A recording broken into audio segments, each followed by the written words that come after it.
그 지난 수업 시간에 풀었던 문제와 오늘 2층에서 풀으라고 만들어줬던 프린트와 그 다음에 여기 책 처음 시작하는 부분과 다 이제 겹치는 문제들이에요.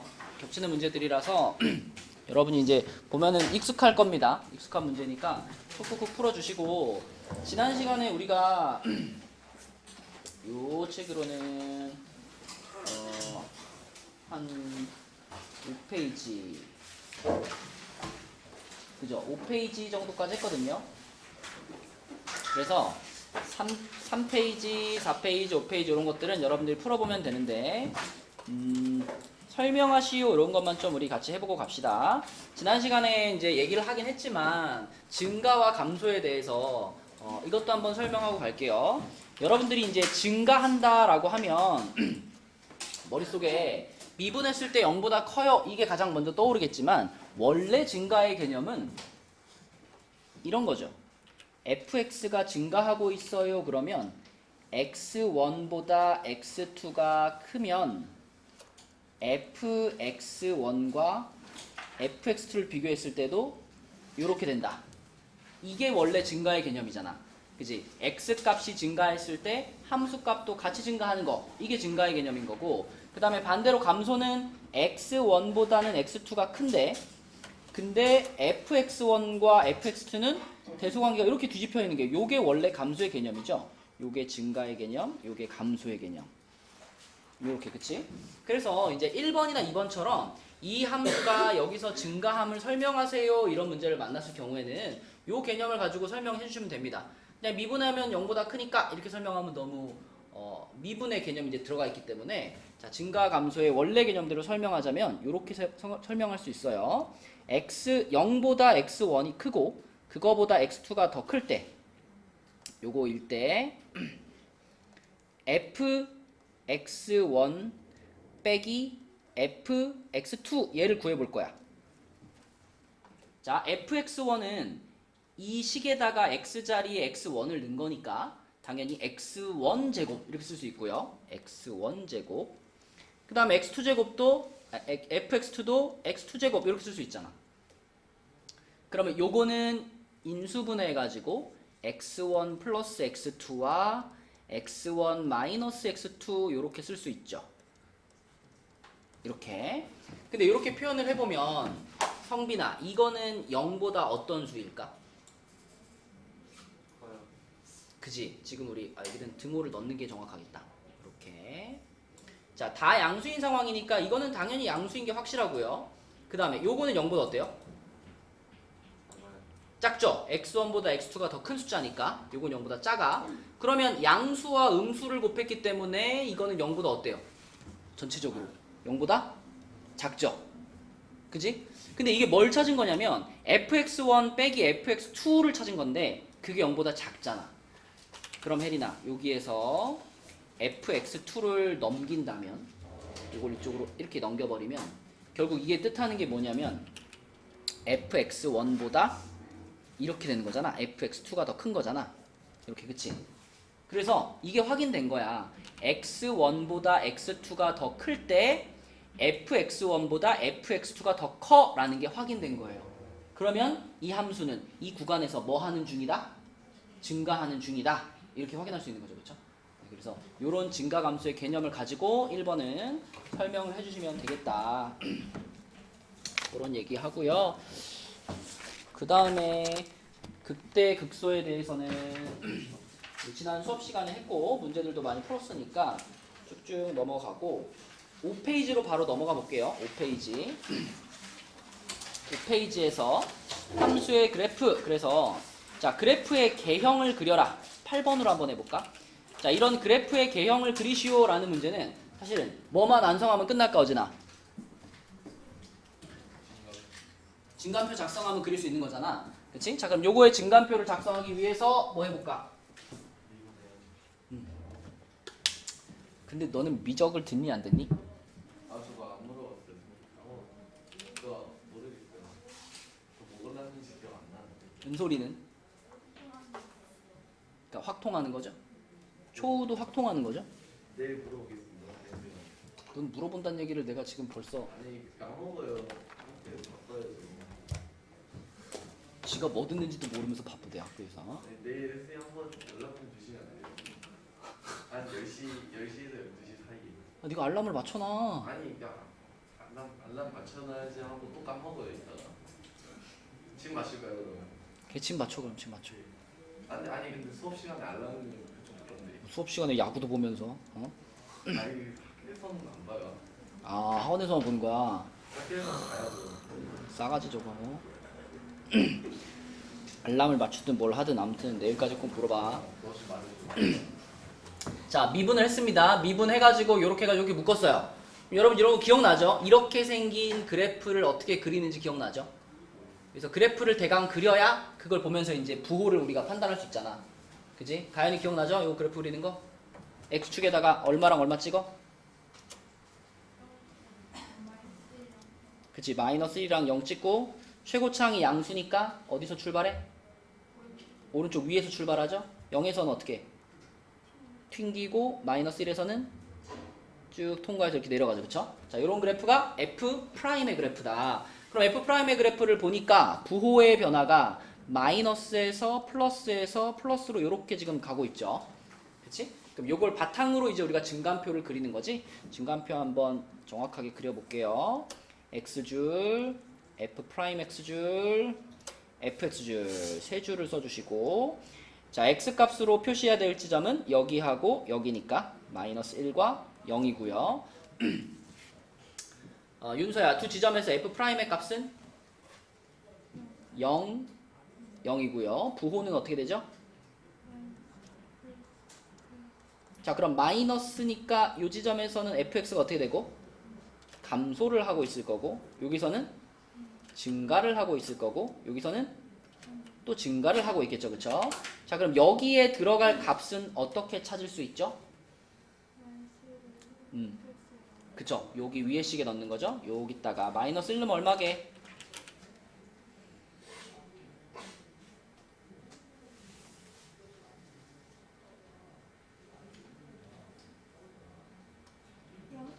영이죠 0? 그쵸? 그리고 그 값이 지금 무슨 값이라는 것도 보여? 극소값인 것도 보이죠? 자, 그 다음에 여기에 들어갈 값은 x자리 0 집어넣으면 되니까 얼마야? 1이죠.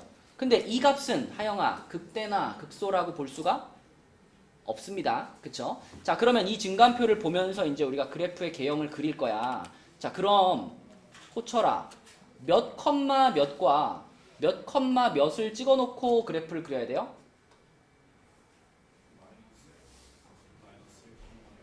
그쵸? 마이너스 1,0 요거 하나 찍어놓고 그 다음에 0,1 요거 하나 찍어놓고 요렇게 두 지점을 지나가게 그래프를 그리는 거지. 근데 여기서는 극소니까 감소를 쭉 해가지고 요렇게 되고 여기서 이제 극소니까 이렇게 올라가가지고 여기서 요렇게 됐는데 요 순간에 이제 어떻게 돼야 돼? 다시 올라가야 돼. 그치? 그래서 여기서 이렇게 올라가는 이런 그래프가 바로 fx의 그래프가 되는 거죠. 그릴 수 있죠? 그래프 그리는 게 너무너무 중요하다. 이번 기말고사 범위에서는 그래프 그리는 게 너무 중요해요. 그래프를 그릴 수 있어야 우리가 정보를 얻을 수 있고 해석을 할 수 있고 문제가 풀리는 겁니다. 그래프 계속 그려버릇해야 돼. 자, 그럼 6페이지로 넘어가서 20번 한번 볼까요? 20번.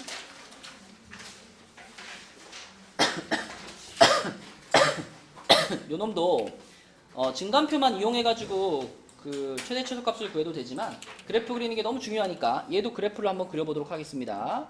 F'X부터 구하면 3x제곱 마이너스 12x 플러스 9. 자, 준영이가 한번 해볼게. 3으로 묶으면 x제곱 마이너스 4x 플러스 9. 아니 3. 인수분해하면 준영아?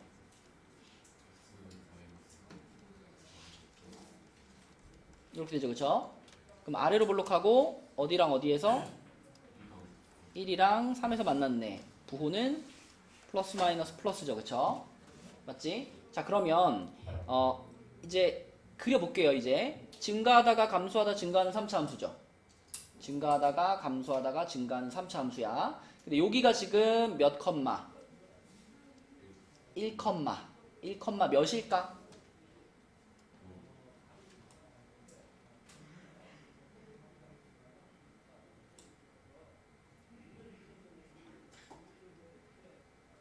8인가? 1 빼기 5 더하기 9 더하기 2 6이죠. 1,6을 지납니다. 그 다음에 여기는 x좌표가 얼마야? 3이지. 그럼 3, 얼마를 지나요?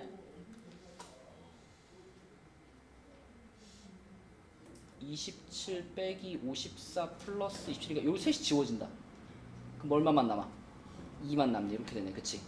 맞죠? 자, 그러면 이거에서 사실 주어진 구간이 중요한 거니까 0,2라는 닫힌 구간을 써볼 건데 0이면은 하윤아 얘보다 요 1보다 어때요? 더 왼쪽이죠. 더 왼쪽. 그래서 0이면은 여기쯤에 이렇게 있을 거야. 여기쯤에 이렇게 0이 있을 거예요. x가 0인 지점. 그 다음에 x가 2면은 1이랑 3의 어디? 딱 가운데니까 여기쯤에 이렇게 있겠네. 그지? 이렇게 있겠네. 그지? 자, 그래서 결국 우리가 궁금한 지점은 얘와 얘 사이니까 여기와 여기에 이렇게 되는 거죠. 닫힌 구간으로. 이렇게. 맞지? 그러면 사실 이거만 봐도요. 확실하게 말할 수 있는 게 초우야 뭘까? 이 구간의 최대값은 의심할 여지가 없이 여기죠. 그쵸? 그리고 그 값이 6인 거는 바로 보이지. 근데 이제 최소값은 후보가 몇 개야? 그지? 얘가 최소일지 얘가 최소일지 한번 구해봐야 되겠죠. 그죠? 그래서 0부터 집어넣어보면 0 넣으면 얼마죠? 2네요. 0 넣으면 2네. 여기가 2야. 그 다음에 2 넣어볼까요? 2? 여기다 2 집어넣으면 얼마야? 8 빼기 24 더하기 18 플러스 2니까 4. 그쵸? 4 이렇게 구할 수 있습니다. 그래서 실제 구해보니 여기가 더 낫죠. 여기가 그럼 최소값인 거지. 그래서 최대값은 6이고 최소값은 2다. 이렇게 구하면 됩니다. 물론 이런 거 구할 때 뭐 3차 함수의 뭐 비율 관계랑 이런 걸 쓰면 조금 더 편하긴 한데 일단 단순하게 해가지고 딱 할 줄 알아야 그 다음에 거기다 이제 뭔가를 더 쌓을 수가 있는 거예요. 일단 가장 기본이 되는 건 이런 식으로 구하는 겁니다. 자, 최대 최소 구해봤고 그 다음에 22번 볼게요. 22번. 자, 최대 최소 단원에서는 이런 이제 활용 문제들도 분명히 나올 텐데 자, 요렇게 생긴 그 상황을 좀 그려보면 정사각형이 이렇게 있는데 이 정사각형의 네 귀퉁이에서 이렇게 네 개의 또 작은 정사각형 모양을 잘라냈습니다. 요거 요렇게 여기도 잘라내고 여기서도 잘라내고 남은 부분을 접어가지고 상자를 만들었다. 요 빨간 부분을 잘라내버리고 요렇게 여기를 접어서 이제 뚜껑이 없는 상자를 만든 거죠. 뭐 이런 상황 많이 봤죠, 중학교 때부터. 자, 근데 이 처음 정사각형의 한 변의 길이가 18이었고 우리가 이 잘려져 나간 작은 정사각형의 한 변을 보통 x로 잡잖아. 이렇게 x로 잡잖아. 그러면 준이야, 여기서부터 여기까지 길이는 뭐라고 표현해야 될까? 그렇죠. 양쪽에서 x를 한 번씩 뺐으니까 여기는 18-2x가 되겠고 정사각형이니까 당연히 여기도 18-2x가 되겠죠. 그러면 자, 이제 이거를 빨간 거 잘라내고 이렇게 딱 접어가지고 상자 모양 이렇게 만들었어. 그럼 그렇게 만들었을 때 성빈아, 그 상자의 부피를 나타내는 식은 뭘까?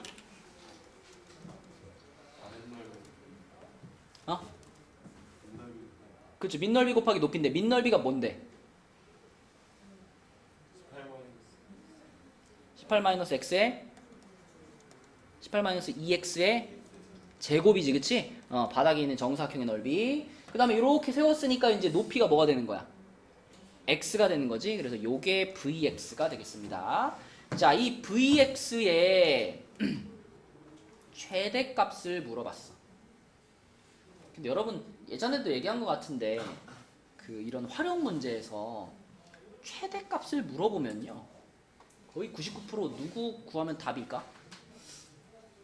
문제에서는 최대값을 구하세요 라고 했지만 사실 우리의 실질적인 목표는 무슨 값 구하면 답이 될까?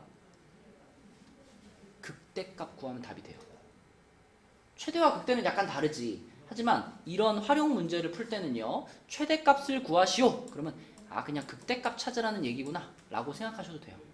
그래서 극대값을 찾는다 라고 생각하고 한번 가볼게. 요 놈의 이제 극대값을 찾을 거니까 미분을 해야 되잖아. 그럼 먼저 전개부터 시킬게요. 요거는 2로 묶어가지고 제곱하면 4가 앞으로 튀어나올 거고요. 그 다음에 x 아직 바깥에 있고, 자, 2 묶어버렸으니까 9-x의 제곱 요렇게 먼저 바꿀게요. 자, 그 다음에 4는 가만히 두고요. 요 뒷부분만 전개시켜주세요. 하윤이가 해볼까? 요 부분을 싹 다 전개시켜가지고 쓰면 뭐가 될까? x의 세제곱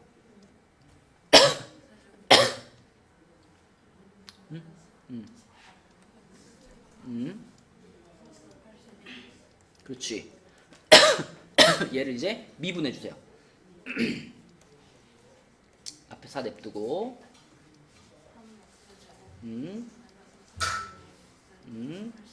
그렇지. 자, 이렇게 그러면은 요것들은 다시 또 3으로 묶을 수 있지. 3으로 한 번 더 묶으면은 앞에가 12가 될 거고, 요 남은 게 x제곱 빼기 12x 더하기 27이 돼요. 자, 인수분해하면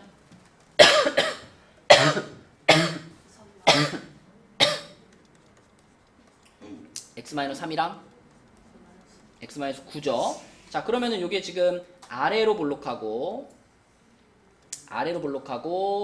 3이랑 9에서 만났으니까 요런 상황이고, 자, 초우야 우리는 무슨 값을 찾는 중이다? 극대값을 찾는 중이다. 그러면 x가 얼마일 때겠어? 3일 때겠죠? 그래서 3일 때의 값이 극대값인 동시에 최대값이다. 이렇게 받아들이셔도 됩니다. 자, 그래서 이 상자의 부피의 최대값, 그럼 3에서의 함수값이니까 V3을 구하면 답이겠죠? V3. 준영이가 해줘. V3은 어떻게 계산해?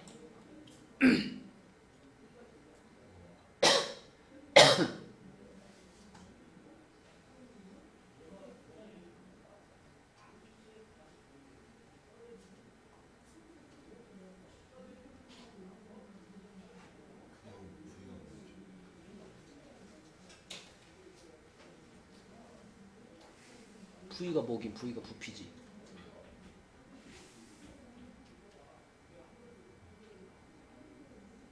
써있는 게 그리 많지도 않잖아 지금. 어디 있겠니 V가?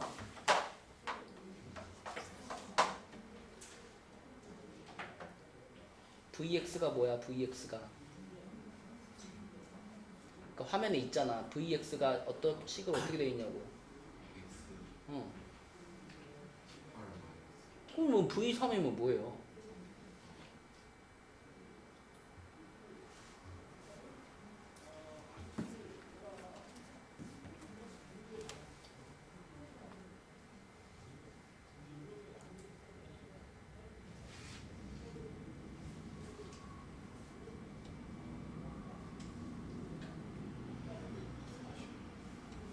너 몇 곱하기 몇 했어? 몇 곱하기 몇 했냐고. 144 곱하기 3 했지. 500 몇이 나올까? 432야 432. 응? 계산 다 준영이 시킬까봐. 432. 자, 이렇게 푸는 거예요. 이제 요거는 사각형 문제고, 우리가 이제 사각형 잘라내서 이렇게 세우는 거 많이 해봤거든. 근데 이제 밑에 23번은 삼각형으로 바뀌었잖아요. 정삼각형으로 바뀌면서 난이도가 확 올라가요. 자, 봐봐. 요렇게 생긴 정삼각형을 갖다가 아까랑 마찬가지야. 요 끄트머리에 이렇게 잘랐대. 잘라가지고 지금 남아있는 부분을 이렇게 딱딱딱 세우면은 요게 이렇게 삼각 기둥 모양의 상자가 되겠죠. 무슨 상황인지 알겠어? 가연아, 무슨 상황인지 알겠어? 그럼 그 삼각 기둥 모양의 상자에 부피를 구해볼 건데, 자, 일단 요 잘라낸 부분 요거를 지금 x로 잡았습니다. 여기를 x로 잡았고 여기를 x로 잡았는데, 문제는 잘라낸 부분은 이건데 내가 상자를 요렇게 세웠을 때 높이가 될 부분은 어디냐면 여기가 높이가 될 부분이죠. 그래서 여기를 h라고 좀 부른 거거든. 그럼 우리는 x라는 한 문자에 대한 식으로 부피를 표현해야 되기 때문에 x와 h의 관계가 일단 필요하거든요. x와 h 사이의 관계식이 필요한데, 자, 내가 여기 꼭지점에서부터 여기까지 이렇게 연결시키면 이때 요 삼각형 있잖아요. 요 삼각형. 요게 호철아 무슨 삼각형일까? 특수삼각형이에요. 초우야, 특수삼각형이 뭐지? 몰라? 직각삼각형 중에 30도, 60도, 90도를 가지고 있는 직각삼각형. 그지? 뭐 이름은 안 들어봤어도 그 삼각형의 세 변의 길이의 비율 알죠? 몇 대 몇 대 몇이지? 1대 2대 어? 3. 루트 3. 1대 루트 3대 2. 그치? 자, 특수삼각형 요렇게 생겨가지고 여기가 30도, 여기가 60도, 여기가 90.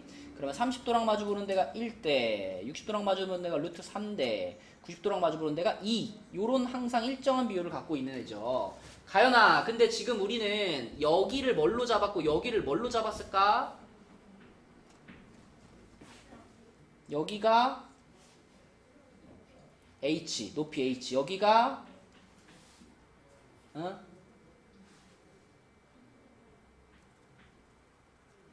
x. 그러면 자, 여기서 x랑 h의 비율이 몇 대? 준영아, x랑 h 대 비율이 몇 대 몇이다?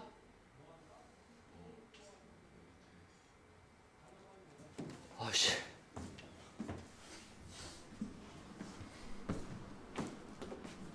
우리 책 제목이 시험 대비 교재야. 시험 대비 교재. 그치?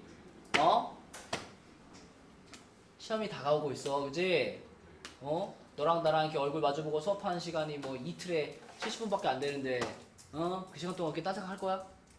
가연아, 몇 분 되지도 않는데 잘 거야? 대답해봐, 가연아. x랑 h의 비율이 몇 대 몇이야? 순서 맞게. x 대 h는 루트 3 대 1이지. 그러면 이거 내항이고 외항이고 하면 어떻게 돼? 루트 3h는 x야. 자, 그럼 요거를 루트 3으로 나눠버리면 h는 뭐가 돼? 맞아요. 루트 3분의 1 x. 그치? 이렇게 표현할 수 있다. 요게 2번 답이에요. 높이 h를 x에 대해 표현하라 그랬잖아. 그리고 1번은 x 값의 범위를 구하라 그랬잖아. 이건 어렵게 생각하지 말고 x가 지금 여기도 x고 여기 반대쪽도 x잖아. 근데 x가 막 너무 크면 안 되지. 아무리 커도 은솔아 얼마를 넘어가면 안 돼요, x는? 그러니까 x 두 개를 합쳐서 12를 넘어가면 안 되지. 그러면 x 혼자 넣으면 6을 넘어가면 안 되겠지. 그죠? 그럼 x의 범위는 자 0보다 크고 6보다 작다. 그냥 그 정도 생각만 해주시면 되고요. 자 2번 답까지 지금 찾았어요. 그러면 이제 문제는 얘를 조립한 그 삼각 기둥의 부피를 표현할 수 있느냐. 그지? 삼각 기둥의 부피. 자, 어진아, 삼각 기둥의 부피는 어떻게 표현해야 될까? 모든 기둥의 부피는 항상 똑같아요. 모든 기둥의 부피는. 기둥. 기둥이잖아, 기둥. 기둥. 기둥은 요런 면을 갖죠, 면. 밑변이 아니라 밑면. 밑면의 넓이에다가 뭘 곱하면? 높이를 곱하면 항상 부피가 되는 거야. 모든 기둥은. 그럼 지금은 삼각 기둥이니까 뭐의 넓이가 필요하다? 이 삼각형이 지금 밑면의 역할을 하잖아. 요 삼각형의 넓이가 필요하죠. 그죠? 근데 이 삼각형의 한 변의 길이는 뭔데? 요거 뭔데?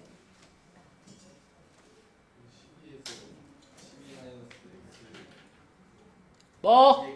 12-2x, 그지? 한 변이 12-2x인 정삼각형의 넓이가 밑면의 넓이야, 그지? 맞니, 여진아? 자, 그럼 윤서야, 정삼각형의 넓이는 어떻게 찾아?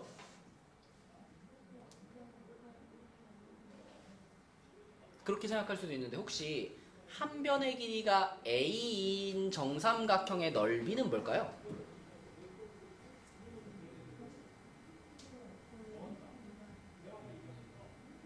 한 변의 길이가 a인 정삼각형의 넓이. 이 금방 여러분 생각할 수 있어요. 한 변의 길이가 a인 정삼각형. 4분의 루트 3 a 제곱이야. 이거를 외우고 있지 않아도 금방 할 수 있어, 얘들아. 봐봐. 이거를 밑변 곱하기 높이 곱하기 2분의 1 이렇게 하는 것보다 이게 훨씬 효율적이야. 여기가 A면 여기도 A고 정삼각형이니까 여기 60도일 거 아니에요. 그럼 얘 넓이는 뭘로 표현하는 게 좋냐면 2분의 1 곱하기 A 곱하기 A 곱하기 사인 60도 이걸로 표현하는 게 훨씬 편해. 이렇게. 하영아 사인 60도가 얼마더라?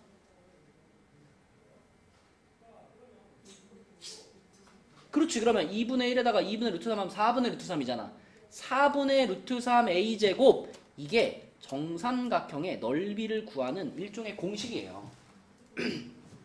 그래서 이거를 머릿속에다 넣고 있든지 아니면 안 들어가 있었어도 요 방식으로 구하는 게 편해 라는 생각만 하면 금방 유도할 수 있잖아. 4분의 루트 3 A제곱.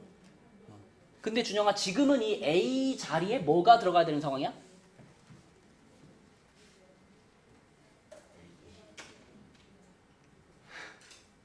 우리 뭐의 넓이 구하는 중이지? 이거의 넓이 구하는 중이잖아. 이거의 넓이. 이 정삼각형은 한 변이 얼마인 정삼각형이야? 그니까 요 A 자리에 뭘 넣으라고? 그러면 4분의 루트 3 괄호 12-2x의 제곱 요까지가 민넓이 그지? 그 다음에 누굴 곱해줘야 돼 이제?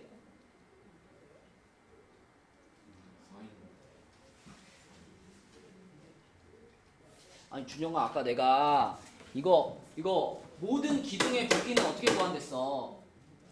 민넓이에다가 무엇을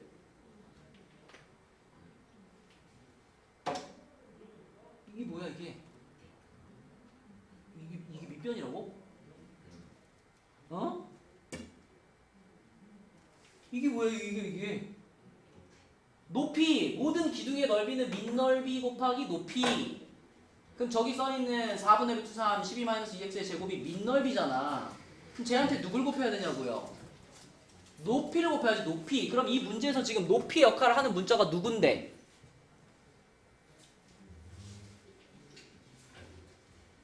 네가 지금 이거를 조립해서 상자를 만드는 상황이 잘 이해가 안 돼요?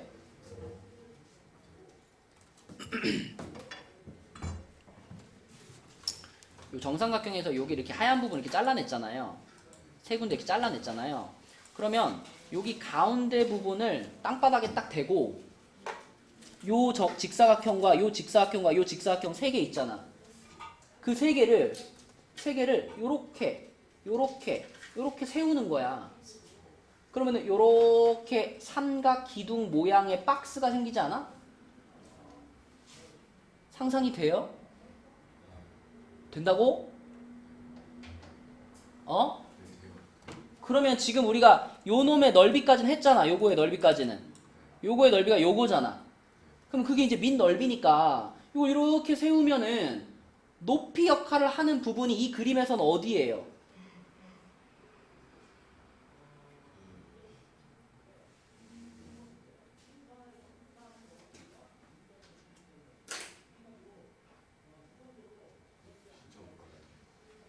일로 나와봐. 빨리 나와.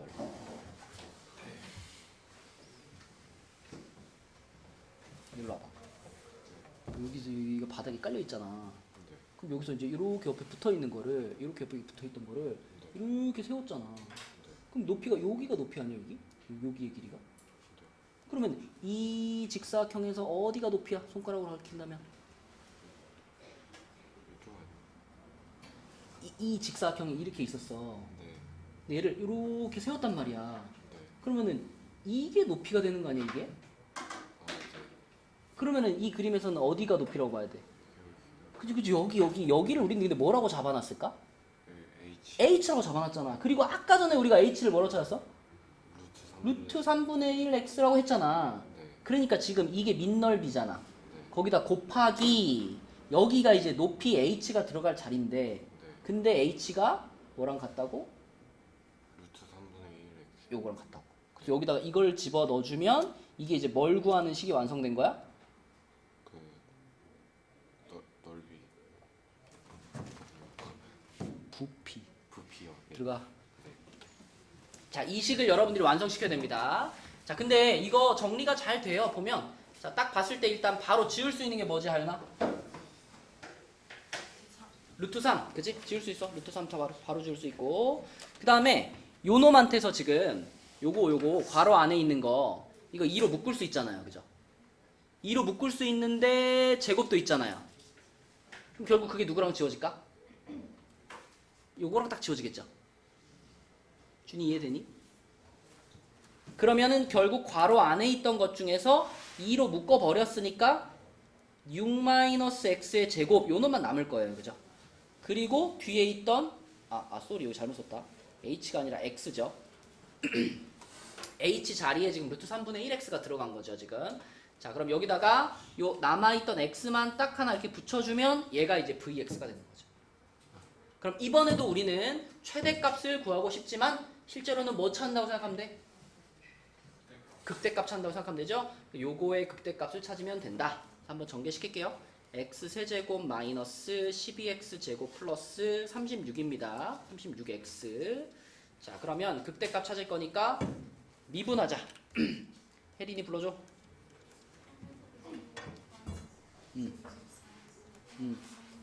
그렇지. 얘는 얼마로 묶을 수 있다? 3으로 묶으면 x제곱 마이너스 8x 플러스 12 6, 2에 마이너스 마이너스.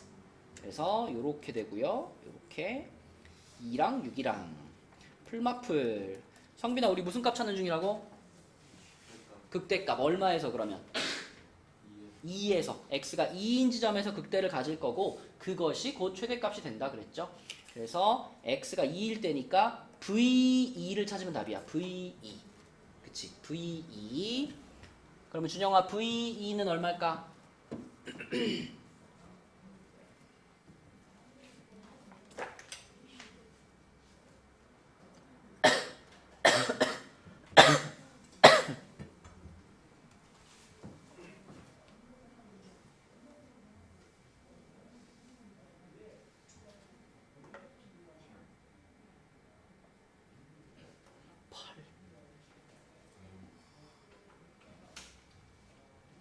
vx에다 넣은 거 맞아? 이게 vx 아니야? 여기다 2 넣으면 8이야? 32가 답이다. 요렇게. 좀 어렵죠? 어렵지만 우리가 계속 반복해서 풀어가지고 자기 걸로 만드셔야 돼요. 숫자를 좀 바꿔서 나와도 맞출 수 있어야 되니까. 자, 그 다음에 7페이지로 가서 역시 최대최소의 문제인데 최대최소 문제 중에 또 단골로 나오는 게 26번 같이 이렇게 함수 안에 있는 도형의 최대최소를 구하는 거죠. 도형 넓이에. 자, 이런 문제를 만나면 여러분들은 본능적으로 한 점을 탁 찍어야 돼요. 어느 점으로 스타트할까, 은솔아?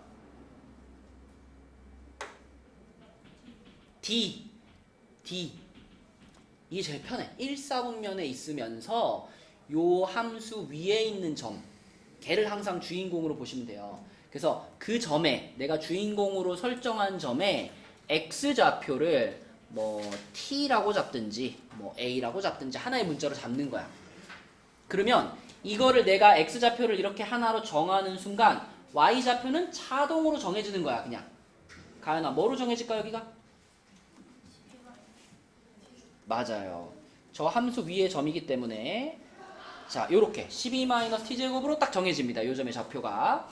그러면 이 점의 좌표를 요렇게 잡았다는 건 어떤 의미를 갖고 있냐면 초우야, 여기의 길이를 이제 뭐라고 할 거다? t라고 볼 거다. 이런 의미고 또 여기의 길이를 뭐라고 볼 거다? 12-t제곱으로 볼 거다. 이런 의미가 되는 거죠. 그러면 여기가 t면 이거 2차 함수니까 요 옆에도 뭐예요? 옆에도 t겠지, 그치? 자, 그럼 우리가 찾고자 하는 요 직사각형의 자, 요 놈의 가로의 길이를 윤서야 뭐라고 둔다? 2t, 세로의 길이를 12-t제곱 맞죠? 요렇게 둔 겁니다. 그렇다면 이 직사각형의 넓이가 이제 식으로 표현되네. ABCD라는 사각형의 넓이는 뭘까요, 윤서야?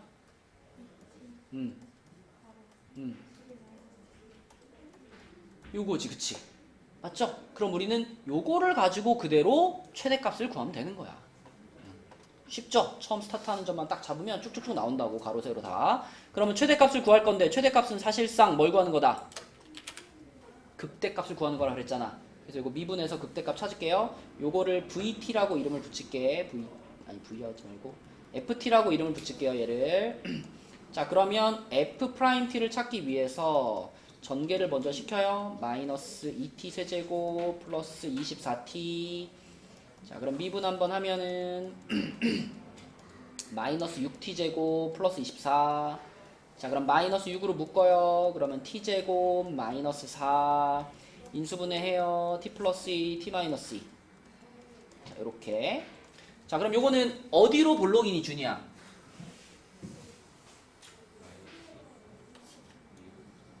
위로 볼록이죠, 그죠? 위로 볼록이고 요쪽이 마이너스 2고 요쪽이 플러스 2지. 그러면 최대값을 찾는 것은 뭘 찾는 거니까? 극대값을 찾는 거니까. 자, 두 포인트 중에 어디서 극대가 나와? 2에서 나오죠. 2에서. 그럼 2에서 나오는 그 극대값이 곧 최대값, 답이 된다. 이런 뜻이니까. 자, 2에서의 함수값 F2를 구하면 답이겠네. F2. 자, 준영이 답 찾아줘. F2가 뭘까?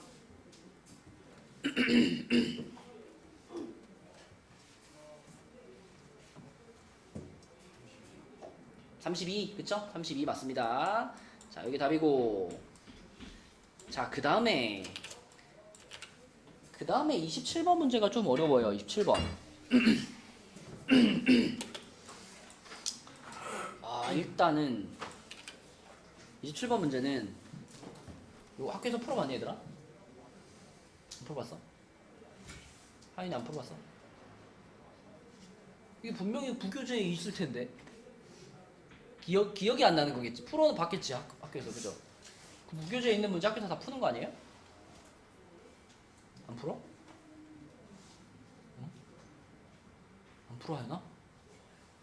그럼 풀었을 거 아니야, 그지? 자, 근데 이 문제가 일단 문제가 약간 좀 치사해요. 잘 읽어야 돼요, 문제를. 문제를 되게 잘 읽어야 돼, 꼼꼼하게 잘 읽어야 되고. 두 번째로는 원기둥도 나오고 누구도 나와? 뚜껑이 뭐야 지금? 반구야, 반구. 그러면 구의 부피를 구하는 공식도 알고 있어야지 답까지 갈 수 있는 거예요. 그죠? 자, 기둥부터 얘기해 볼게. 준영아, 아까 모든 기둥의 부피는 어떻게 구한다 그랬지?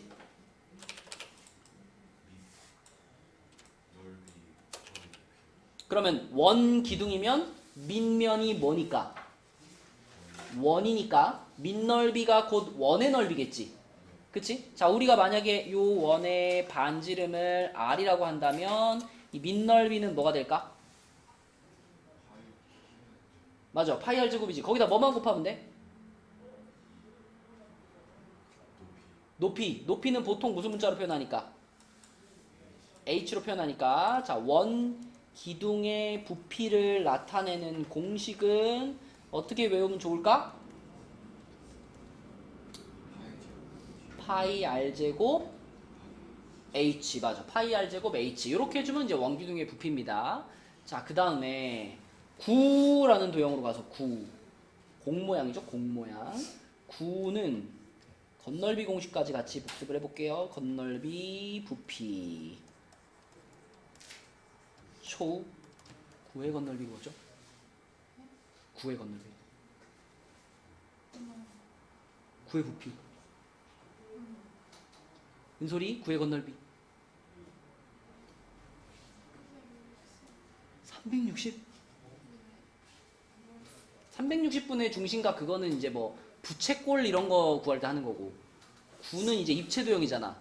자, 공식 아는 사람? 4파이 R제곱입니다. 저 이거 외우고 있으면 이제 중학교 1학년 때 공부 좀 한 거예요. 4파이 R제곱이 구의 건널비. 구의 부피는 뭘까? 호철이 알아? 구의 부피? 맞아. 3분의 아니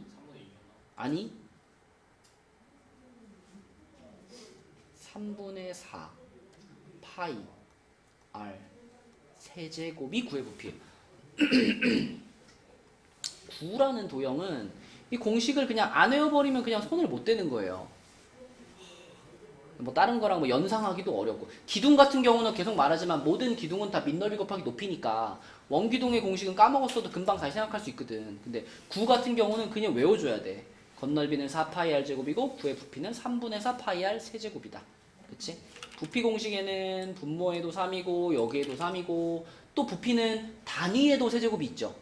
그쵸? 그러니까 세제곱이 붙어있는 게 부피고요. 제곱이 붙어있는 게 건널비입니다. 자, 그럼 이제 이 문제로 가보면 이 문제에서는 이걸 x로 잡을 거예요. 여기 밑면에 그 반지름을 x로 잡을 거야. 그랬을 때 문제에 이런 표현이 있어요. 원기둥의 밑면의 반지름의 길이와 높이의 합이 45m로 일정할 때 라는 말이 있어요. 그럼 은솔아, 저기를 x로 잡았을 때 이번에는 이 원기둥의 높이 부분을 뭘로 잡으라는 거야?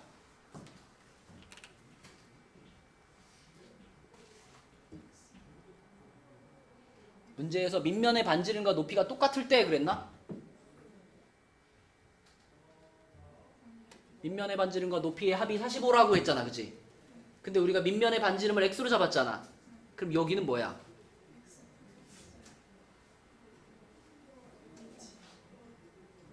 그럼 45는 어디다 쓸 거야? 45. 45x. 45 플러스 x. 은솔이랑 나랑 먹은 사탕이 45개야. 네가 x개 먹었어. 난 몇 개 먹었어? 똑같은 거잖아. 여기 길이랑 여기 길이를 더한 게 45라는 거잖아. 그치? 그럼 여기를 x로 잡았으면 여기는 45 빼기 x로 잡는 게 맞죠. 그죠? 네, 요렇게 잡고 출발하는 겁니다. 자, 그럼 이걸 가지고 먼저 이걸 잘 읽어야 돼. 아까 문제를 꼼꼼하게 읽으라고 한 게 무슨 얘기냐면 원기둥의 부피가 최대인 경우 이렇게 말했잖아요. 그러니까 우리가 처음 찾아야 될 것은 뭐냐면 x값이 얼마여야 이 밑에 있는 원기둥의 부피가 최대인지를 찾아야 돼. 근데 그래놓고 맨 마지막 줄에는 뭘 물어봤어요?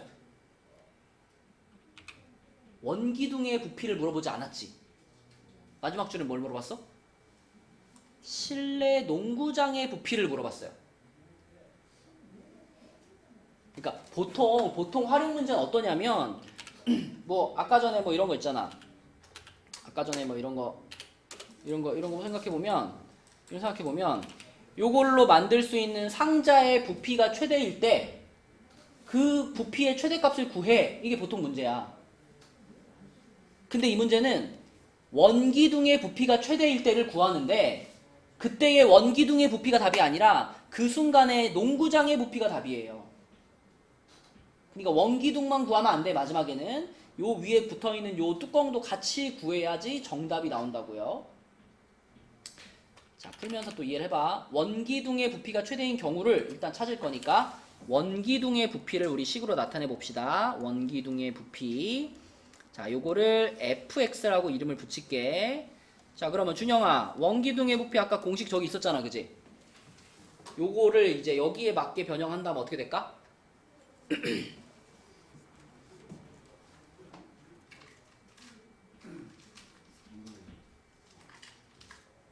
지금 우리는 아직 이 위에 있는 뚜껑은 지금 전혀 건드릴 생각이 없어. 지금 우리는 여기 밑에 있는 요 원기둥 부분에 대한 얘기만 하고 있는 거예요. 그죠? 원기둥의 부피를 fx라고 했잖아. 뭐 어떻게 써야 될까? 원기둥의 부피?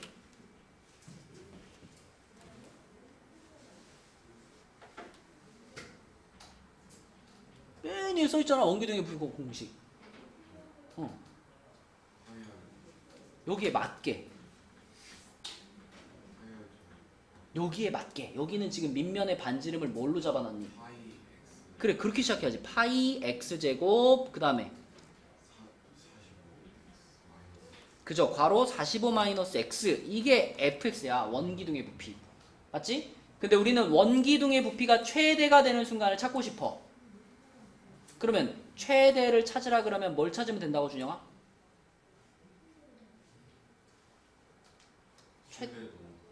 최대값을 갖는 순간은 결국 무슨 값을 갖는 순간이라고 생각하면 돼? 우리 앞에 문제들 다 그렇게 풀었어. 문제에서는 최대값을 물어봤지만 최대값을 물어봤지만 실제로 우리는 무슨 값을 그냥 찾았어?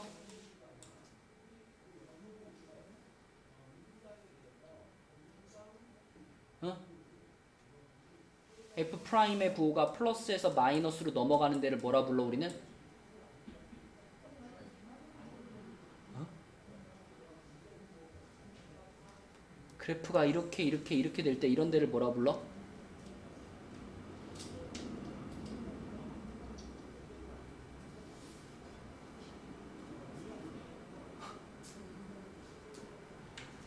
최대하고는 좀 다르잖아. 이런 데 뭐라 불러? 극대라고 부르죠. 극대. 활용 문제에서는 문제에서 최대값을 구하세요라고 말했을 때 무슨 값을 구해도 괜찮아? 극대값을 구해도 괜찮아. 그럼 이 문제에서도 나는 부피가 최대가 되는 순간을 찾을 거지만 실제로는 뭘 찾으면 돼? 극대가 되는 순간을 찾으면 돼. 극대가 되는 순간. 그럼 극대가 되는 순간을 찾기 위해서 fx를 뭐 해야 돼?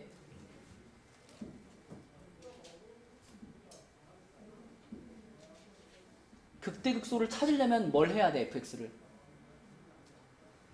미분을 해야지. 미분을 하려면 먼저 전개하는 게 좋겠죠. 그죠? 그래서 파이만 남겨놓고요. 안에다 다 넣을게요. 45x제곱 마이너스 x세제곱. 자, 미분해줘 준영아. f'x는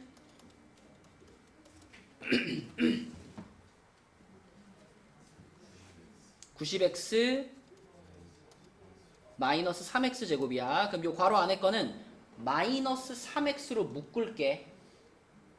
들었어? 마이너스 3x로 묶을게. 그러면 앞에 있는 파이까지 합쳐가지고 마이너스 3파이x로 묶어질 거예요. 그리고 요 괄호 안에 뭐가 남을까?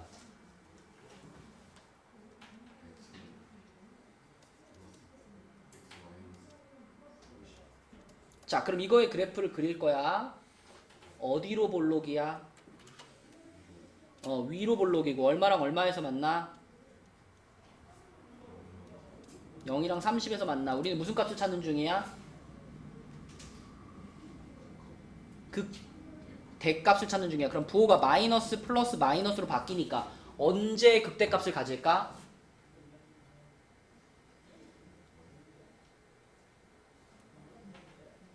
부호가 마이너스에서 플러스로 바뀌는 요 지점이 극대예요, 극소예요? 마이너스라고 하는 거는 fx가 내려가는 거잖아. 플러스는 올라가는 거고, 그지? 그럼 내려가다 올라가는 거니까 여기가 극소죠. 그죠? 여기가 극대고, 맞죠? 그러니까 x가 얼마에서 극대값을 가죠? 30에서 극대값을 갖는다는 거 알 수 있지. 그러면 x가 30일 때라는 걸 알았는데 아까 얘기한 것처럼 하윤아 이 30을 여기다 이제 집어넣으면 답이 나온다 안 나온다? 왜 안 나온다? 그죠? 여기다가 집어넣으면 이 원기둥의 부피의 최대값이 나오는 거야.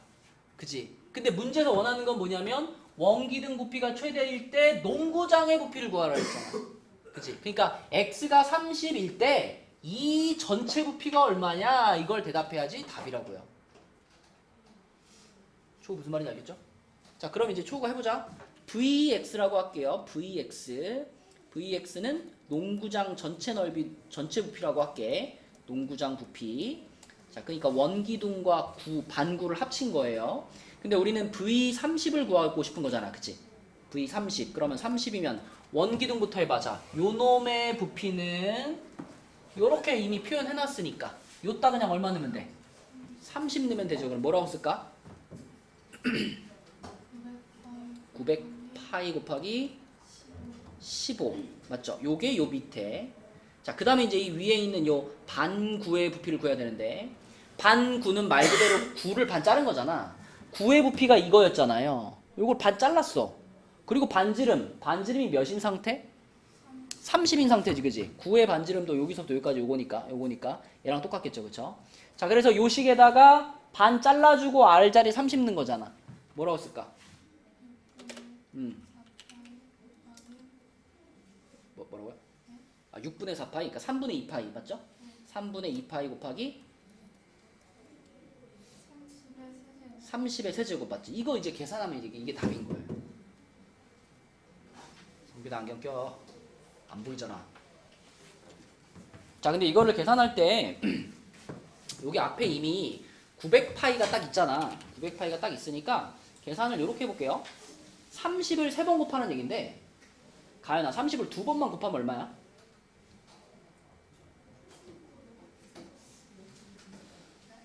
30 곱하기 30이 얼마냐고요? 900이죠? 그럼 그 900이랑 파이랑 먼저 붙여놓으면 얘랑 똑같아지잖아. 그치? 그래서 조금 이제 편하게 계산하기 위해서 앞에 있던 900파이 곱하기 15는 가만히 두시고 이 뒷부분을 이렇게 해볼게. 33개 중에 2개만 곱해가지고 파이랑 먼저 붙여놔. 그럼 900파이가 만들어지겠죠? 그리고 남아있는 게 앞에 3분의 2라는 분수가 하나 남아있고 30이 하나 남아있을 거 아니야. 그러면 3분의 2하고 30 하나를 곱하니까 얼마가 돼? 20이 되겠죠, 그쵸? 그럼 결국 우리는 얘랑 얘를 더할 건데 여기도 900파이, 여기도 900파이가 있으니까 900파이로 어떻게 하면 돼? 묶어요. 900파이로 묶어요. 그러면 마지막으로 900파이 괄호 15 플러스 20 이렇게 되는 거니까 900파이에다가 35를 곱한 게 답인 거예요. 그죠? 900파이 곱하기 35. 준이야, 35 곱하기 9는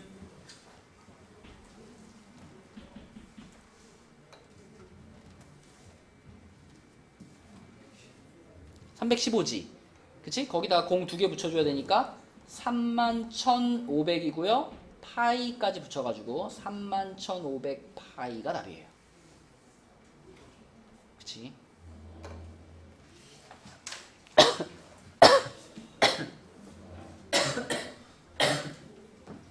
그럼 우리 이런 거 얘기 나온 김에 하나만 더 얘기해 볼까? 아까 기둥의 부피는 하영아 어떻게 구한다 그랬지?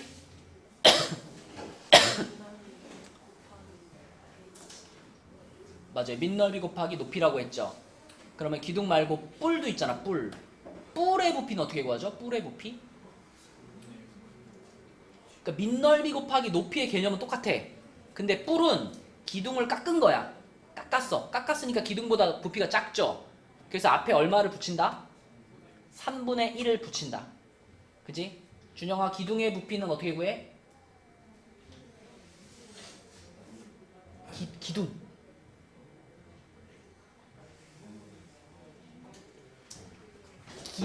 기둥의 부피. 원기둥이라고 말한 적 없어. 기둥의 부피.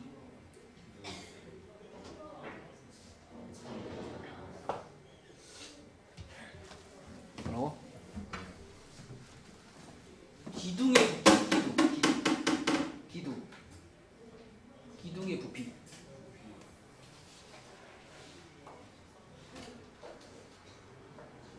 이게 뭐야, 이게. 그러니까 이 사각형이 이 기둥의 무슨 면이야?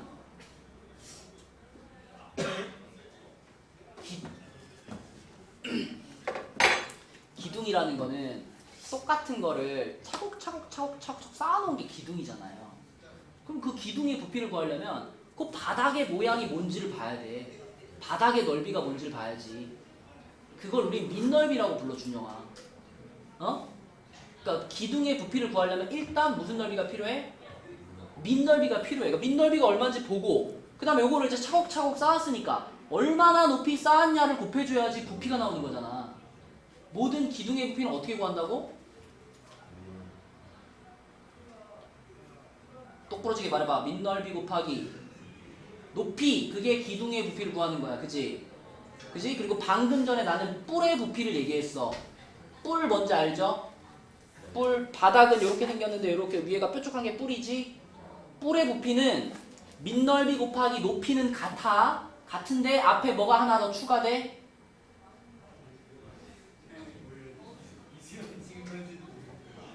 (3분의 1이) 하나 추가돼. 모든 뿔의 부피는 3분의 1 곱하기 밑넓이 곱하기 높이야. 알겠니? 자, 기둥의 부피가 뭐라고? 뿔의 부피는 뭐라고? 까먹지 마.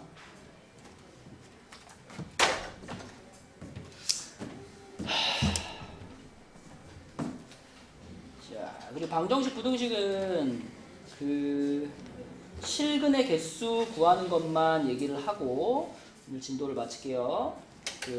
자, 실근의 개수 구하는 거는 뭐 이런 식으로 물어볼 수 있죠. 간단한 문제는 자, 이렇게 28번처럼 요거에 서로 다른 실근의 개수를 구하시오. 근데 요거는 막 우리가 막 인수분해 하거나 막 판별식을 쓰거나 이런 식으로도 풀 수 있긴 하지만 자, 이걸 우리가 그래프를 그려서 푼다면 예를 들면 여러분 x제곱 플러스 뭐 3x 플러스 2는 0 이렇게 생긴 방정식은 실근을 초야 몇 개 갖지? 2개 갖지. 근데 얘가 실근을 2개 갖는다는 건 어떤 의미냐면 내가 이걸 이렇게 바꾸면 요거는 2차 함수잖아요. 2차 함수가 뭘 2개 갖는다는 말과 똑같아? 함수의 근이 어딨어? 2차 함수의 그래프를 그렸을 때 얘가 요렇게 될 거 아니야, 그치? 그러니까 이거를 방정식으로 봤을 때 실근이라는 건 얘를 함수로 봤을 때의 무엇과 같을까? 요런 데잖아, 그치? 이걸 뭐라 불러 우리가? X 절편. 맞아요, x절편이라고 불러요. 그래서 함수에서 그러니까 방정식의 실근이라고 하는 것은 방정식에서의 실근이라고 하는 것은 함수의 그래프를 그렸을 때 함수의 x절편 이렇게 생각할 수 있는 거야. 그래서 내가 저렇게 생긴 요렇게 생긴 방정식이 실근이 몇 개냐 이걸 구할 때 이거를 자 요렇게 생긴 함수로 바꿔가지고 생각할 수 있다는 거지. 만약에 혜린아 요 3차 함수를 그려봤는데 요 3차 함수의 그래프가 이렇게 생겼어. 그러면 요 방정식은 실근을 몇 개 갖는 거야? 3개 갖는 거지. 그리고 3차 함수를 그려봤는데 만약에 3차 함수의 그래프가 이렇게 생겼어. 그러면 실근을 몇 개 갖는 거야? 2개 갖는 거지. 그렇게 접근할 수 있다는 거죠. 그렇죠?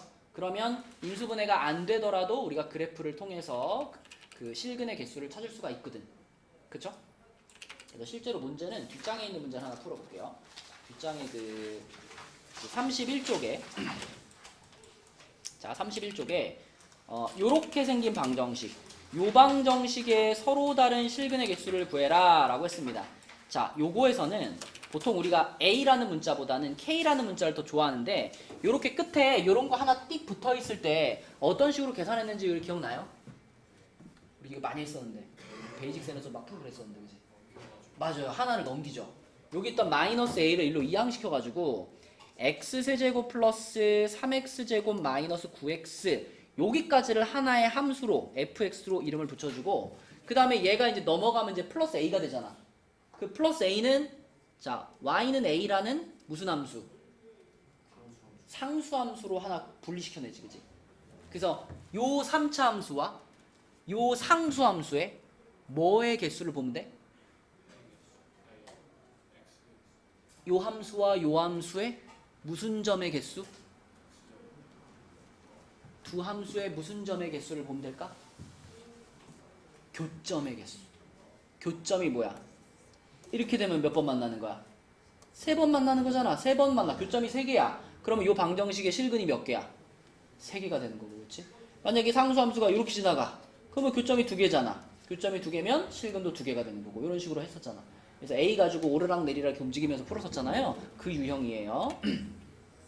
자, 그래서 일단 fx를 그려야 됩니다. 그래서 f'x를 구해보면 3x제곱 플러스 6x 마이너스 9 그러면 3으로 묶으면 x제곱 플러스 2x 마이너스 3이에요. 1, 3에 마이너스 플러스 자 그러면 아래로 볼록 할 거고 여기가 마이너스 3 하고 1입니다. 그리고 부호가 플러스 마이너스 플러스야. 그럼 호철아 f' 이렇게 생겼잖아. 그럼 fx는 뭐 하다가 뭐 하다가 뭐 할까? 뭐 하다가? 증가하다가 감소하다가 다시 증가하는 요런 3차 함수죠. 그쵸? 자 근데 요 3차 함수에서 여기에 x좌표가 가연아 얼마? 여기 먼저 여기 x좌표가 마이너스 3, 그 다음에 여기 x좌표가 1지 그치? 자 그러면 마이너스 3, 몇인지를 알아야 되니까 자 이 마이너스 3을 하영아 어디다 넣어야 될까 지금? 어떤 식이요? 여기다 넣어야죠. 여기다. 맞죠? 우리 지금 fx의 그래프 그리는 중이니까. 자, 그래서 여기다 3 집어넣으면 27 플러스 27 마이너스 27. 그럼 얼마겠어? 27이죠. 그 다음에 자, 여기 1, 구할 거야. 1, 성빈아 여기 얼마야?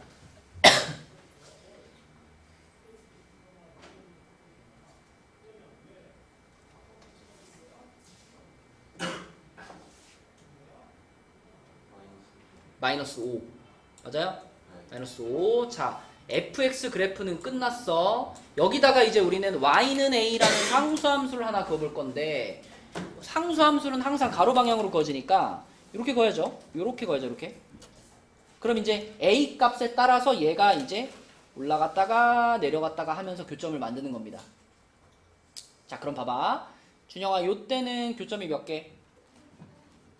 한 개지, 그치? 요때도 교점이 몇 개? 한 개지. 그러면 얘가 이렇게 올라오다가 여기에 닿기 전까지는 한 개인 거잖아. 맞지? 자, 그래서 우리는 실근이 한 개가 되는 범위를 먼저 써볼게. 실근이 한 개가 되는 범위는 지금 여기서 보이는 것처럼 자, 얼마보다 작을 때 이게 위아래로 움직이고 있다는 거는 무슨 좌표를 기준으로 삼아야 돼? y좌표를 기준으로 삼아야 돼. 그러니까 요거보다 아래 있다는 거는 얼마보다? 보다 작지. 누가?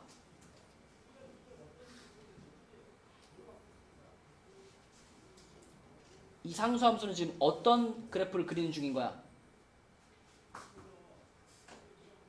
얘가 오르락내리락 하는 건 누구 값에 따라 오르락내리락 하는 걸까?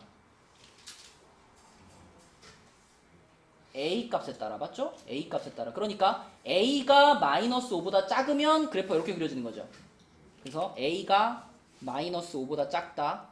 또는 아까 저기 있을 수도 있잖아. 이렇게 돼도 하나잖아. 그치?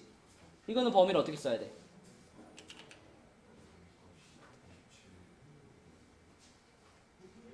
맞아요. A가 27보다 크다. 그러면 실근이 하나가 되는 거죠. 실근이 하나. 자, 그 다음에 실근이 두 개가 되는 순간 찾아볼까요? 윤서 한번 대답해볼까? 실근이 두 개가 되는 순간이 언제야?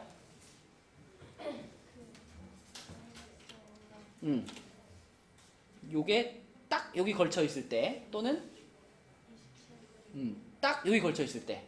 그래서 이거는 부등호가 아닙니다. A가 마이너스 5이거나 또는 A가 딱 27이거나 요때 실근이 두 개가 되는 거고요. 마지막으로 실근이 세 개가 되는 경우는 준이야 어디라고 해야 될까? 맞아요. 사이에 들어가 있는 경우가 되는 거니까 A가 마이너스 5보다 크고 27보다는 작을 때 요게 실근 3개가 되는 거죠. 할 수 있죠? 이렇게. 그치? 자, 요런 것이 이제 방정식의 활용에서 실근의 개수를 얘기하는 내용이 되겠습니다. 그래서 여러분들 숙제는 일단 여기 부등식도 있으니까 숙제는 7조까지만 해봅시다. 숙제는 처음부터 요 교재 7페이지까지 해오시고요.